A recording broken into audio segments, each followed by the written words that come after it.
echo of his call. Dear brothers and sisters, I greet you all in the most wonderful name of our Lord and Savior Jesus Christ. मेरे प्यारे भाइयों और बहनों, आप सभी को हमारा उद्धारकर्ता प्रभु यीशु के नाम से जय मसीह। I thank God for this wonderful opportunity to speak with you. मैं धन्यवाद देना चाहता हूं कि मुझे इस सुंदर अवसर मिला कि आप लोगों के बीच में आकर के वचन को बांटने के लिए। Nowadays we are undergoing a lot of tribulations in our daily life and daily ministry. इन दिनों में हमारा रोज के दिनों में और सेवा की जीवन में कई प्रकार का समस्या को हम सामना कर रहे हैं। But we have not failed to remember you and pray for you. आप लोग के लिए प्रार्थना के लिए हम कभी रुका नहीं है, पर प्रार्थना में स्मरण कर रहे हैं। Psalm 86 verse 10 says like this. भजन संहिता उसका 86 का 10 में इस प्रकार लिखा गया है, You are great आप महान हो and do wondrous things. और आप आश्चर्य कर्म करने वाला, You alone are God. केवल तू ही परमेश्वर है। This is a prayer of David in his highly dangerous situation. ये दाऊद जब दुख के समय में जब वो खतरा का सामना कर रहा था, उस समय दाऊद प्रार्थना किए थे। In Psalm 85:3 we can know that God had to forgive the iniquity of his people.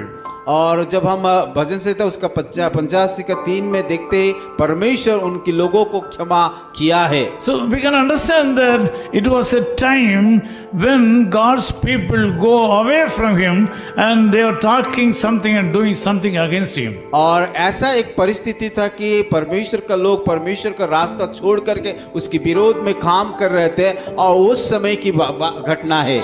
It also means that God's anger was upon his people. और एक बात भी था, परमेश्वर का क्रोध उन सारे लोगों के ऊपर था। So God was very angry with the people. परमेश्वर उन लोगों के ऊपर क्रोध रखा था।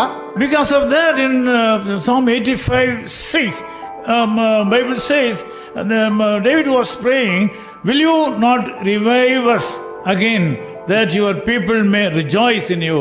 इसलिए दाऊद तो प्रार्थना करता है उसका 85 का 6 में, क्या तू हमको फिर ना जिलाएगा कि तेरी प्रजा तुझ में आनंद करे। Once upon a time, they were living a faithful life in the sight of God. एक समय था कि परमेश्वर के सम्मुख में ये सारे लोग विश्वास योग्य जीवन बिता रहे थे। Because of that, he wanted to deliver them from all the clutches of this worldly system. क्योंकि वो विश्वस्त जीवन बिता रहे थे, इसीलिए संसार के हर एक बंधन से उन लोगों को छुड़ा रहा था। Because of the great love he has bestowed upon his people, he has forgiven all their iniquities, and he was doing more and more miracles in their life.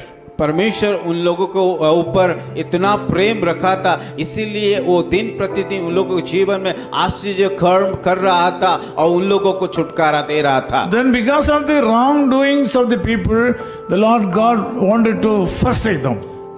क्योंकि परमेश्वर का लोग गलत काम कर रहे थे, पाप काम कर रहे थे, इसीलिए परमेश्वर उन लोगों को छोड़ दिए थे। They lost their joy in their life. उनके जीवन में आनंद को खो गए। They lost their hope in their life. उन लोगों के जीवन में आशा टूट गए था। There was no healing in their minds. उन लोगों को मन में किसी प्रकार का कि स्वस्थ नहीं था। Also, there was no healing in the family. परिवार में कि किसी प्रकार का छंगाई नहीं था। Because of that, this prayer is being made.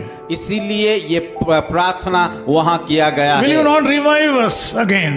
क्यों यहाँ पे इस प्रकार कहता है कि क्या प्रभु तू फिर से हमें ना जिलाएगा। This morning God says that you need a revival in your life. आज का सुबह परमेश्वर आपको कहता है कि वो आपके जीवन में एक बेदारी चाहिए, So that you can enjoy again His blessings upon your life. ताकि आपके जीवन में फिर से वो आनंद आए, वो कि परमेश्वर के लिए एक धुन आए। I want to say that the Lord Holy Spirit is saying to me that most of the people who are listening this message have stopped praying because of the problems in their life. अब पवित्र आत्मा आज की सुबह मुझे ऐसा बता रहा है कि आज उन लोगों को समस्या के कारण वो लोग प्रार्थना करना बंद कर दिए। You have forsaken your church. और आप सब लोग कलीसिया को भी जाना बंद कर दिए। You have reduced your prayer time. आप प्रार्थना करना कम करना शुरू किए हैं। You have reduced your meditation time. और अब बाइबल ध्यान में भी कम समय देते हैं। You have stopped doing good things for others.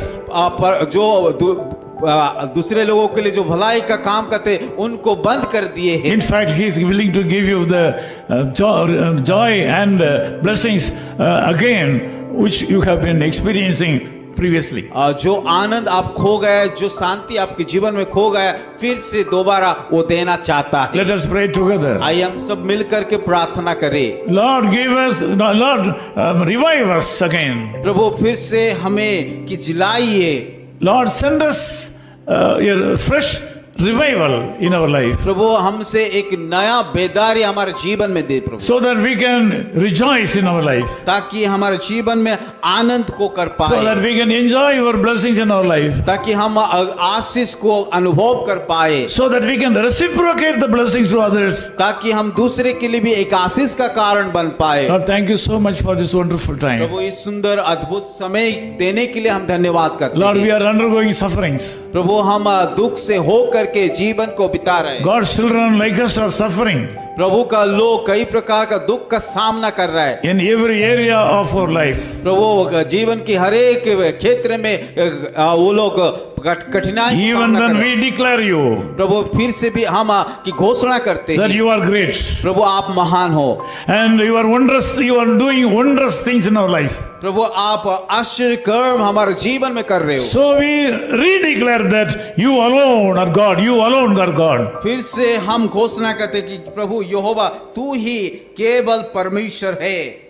Lord, I ask you to bless these people. प्रभु मैं प्रार्थना करता हूँ उन तमाम लोगों को आप आशीष कीजिए। Meet all the needs of these people. प्रभु इन लोगों का हर एक जरूरत को आप पूरा कीजिए। Bestow your grace upon these Prabhu people. उन लोगों के जीवन में आपका अनुग्रह को उंडेल दीजिए। Give all the blessings they want right now. प्रभु जो भी आशीष चाहिए उन तमाम आशीष को आप दीजिए। Let this day be a blessed day for them. प्रभु एक दिन एक आशीष दिन हो पाए। In Jesus' name we pray. यीशु मसीह के नाम से हम प्रार्थना करते हैं। Amen. आमीन।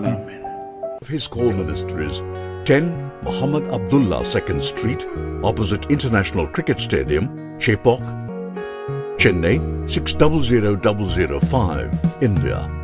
Phone 9144 2852 8282. Mobile phone and WhatsApp 91 98412 71858. Email sam@echoofhiscall.org. Website www.echoofhiscall.org. God bless you.